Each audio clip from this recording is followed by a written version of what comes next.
මං හිතනවා මං ඉස්සෙල්ලා කිව්වා වගේ ඔයගලා මේ වෙද්දි ඔයාලගේ පේපර් එක කරලා දැන් පේපර් එකේ ආන්සර්ස් එක්ක ලෑස්ති ඇති කියලා. ඉතින් මේ කතා කරන්න යන්නේ 2016 ඔයගලන්ගේ Excel question එක.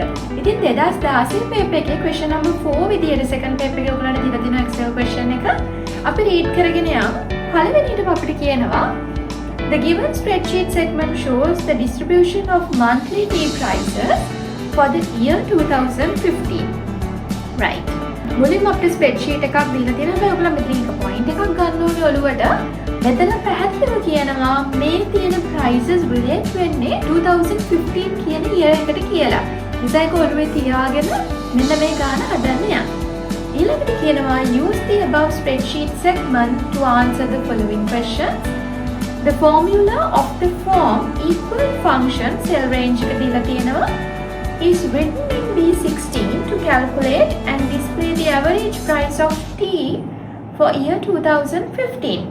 Hari, write down the relevant terms for function 1, cell 1, cell 2 කියලා අපිට question එකේ ඊටු ටික continue කරලා තියෙනවා. එතකොට මෙතන අපිට කියනවා B16 නැත්නම් 2015 average price එක හොයන්න කියලා තමයි මේකලම් අපිට question එකේ කියන්නේ. එහෙනම් අපි දන්න දෙයක් තියෙනවා average price එක හොයද්දී ඔයාලට පුළුවන් equal කියන එකෙන් start කරන්න. අපි දන්නවා ඕනම formula එකක් පටන් ගන්න කාගෙන්ද equal එක. average එක හොයන්න ඕන නිසා අපි දානවා average කියන function එක. ඉතින් මට පුරුදු විදියට අපි මේක capital වලින්ම ලියමු. ඊළඟ අපිට පැහැදිලිවම කියනවා මේ average එක අපි හොයන්න ඕනේ අපේ මේ අවුරුද්දට නේද?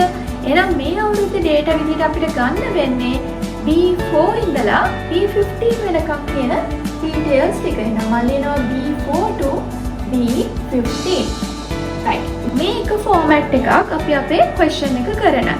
ඉතින් පුතා හැබැයි දැන් ඔයාලට පැහැදිලිව පේනවා මෙතන ඒකලා ටිකක් ස්පෙෂල් කරලා කියලා තියෙනවා term 1 එක මොකද්ද, term 2 එක මොකද්ද, term 3 එක මොකද්ද ඒ වගේ. එහෙනම් ඔයාලට මේක කඩලා උත්තර තුනකට ලියන්නත් පුළුවන්. term 1 නැත්තම් function එක වෙන්නේ average, cell 1 වෙන්නේ B4, cell 2 වෙන්නේ B15 කියන value එක. එහෙම ලිව්වත් කිසිම issue එකක් නැහැ. ඒක මම නම් recommend කරන විදිහට වඩාත් හොඳයි.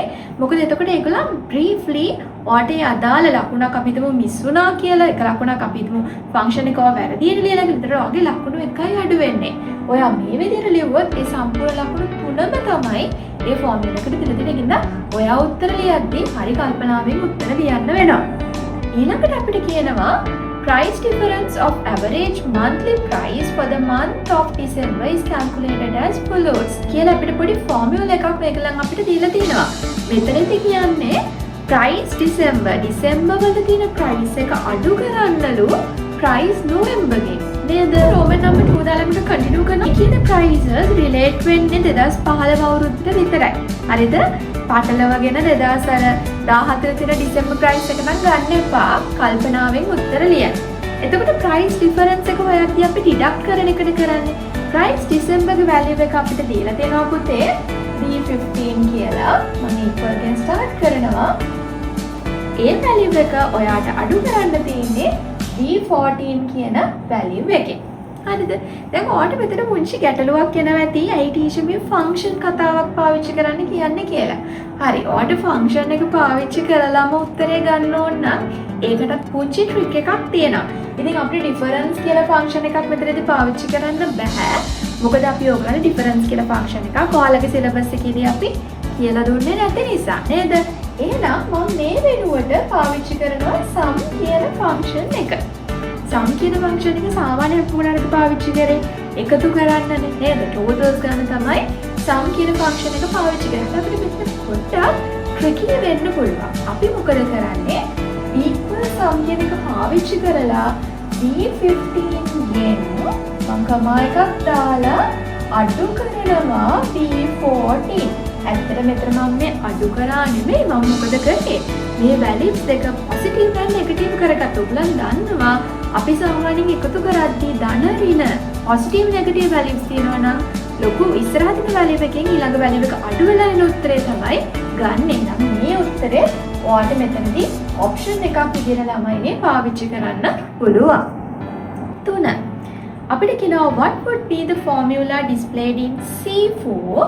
හරි. දැන් ඉස්සෙල්ලා අපි කතා කරා C15 ට එන වැලියු එක. දැන් මෙතනදී හොඳට මේ කතාව ඔලුවට දාගන්න.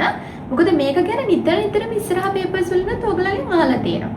දැන් අපි මේ ඉන්නේ B15 නැත්නම් 15 කියන රෝ එකේ. ඉස්සෙල්ලා අපිට හොයන්න කිව්ව කාවද? C15 වෙන්නේ.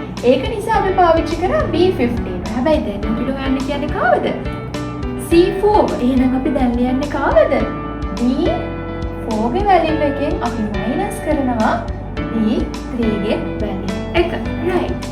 මම හිතනවා මේක පැහැදිලි වෙන්න ඇති කියලා. මම ආයෙත් මතක් කරනවා මෙන්න මේකට B4 B3 කියන එකට අද සොලියුෂන් එකක් විදියට අපි කලින් ගත්තා වගේ equal sum brackets ඇතුලේ B4, minus B3 කියන උත්තරේ ඔයාලට ලියන්න පුළුවන්. මේ දෙකටම ඔයාලට මේ 2016 පේපර් එකේ ලකුණු හම්බෙලා තියෙනවා. හරි? right. බලමු ඊළඟ එක. Roman number 4 ගැන බැලුවොත් name two appropriate chart types available in spreadsheet software to show the variation in the average monthly price of tea for year 2015. එතකොට මෙතන අපිට කියන්නේ 2015 වල මේ tea prices කොහොමද change උනේ, වැඩි වුණාද අඩු වුණාද මේ වල variations අපිට පෙන්වන්න කියනවා. එතකොට මේකට වඩාත්ම හොඳ ඔයාලට උත්තරේ variations පෙන්වන්න ඕන වඩාත්ම හොඳ උත්තරයක් විදිහට ගන්න පුළුවන් ඔයාගේ line chart එක. නේද? එහෙමත් නැත්නම් හැමදාම අපිට තියෙන options විදිහට column chart එකයි bar chart එකත් ඔයාලට පාවිච්චි කරන්න පුළුවන්. දෙකම තුනම හරි. අන්තිමට අපෙන් අහනවා what cell range would you use for the horizontal axis to draw the charts in your answer mentioned in 4?